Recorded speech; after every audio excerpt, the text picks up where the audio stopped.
Hello! In this video I will show you how to perform phone setup on REALME Neo7. So you have to start by pressing this arrow button, and here you can select your language or you can just click next. Now you can select your region and then click next again, and now click next. And here you can set up using another device, or you can just click skip. And now you can connect to Wi-Fi, or you can click skip. Here you can set up unlock method, or you can click skip and then click later. Now scroll down and click accept, and then scroll down again and click agree.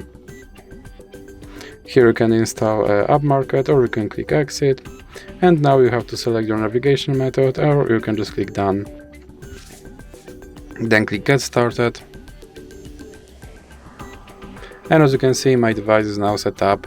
So that's it for this video. If you liked it, please remember to leave a like and subscribe.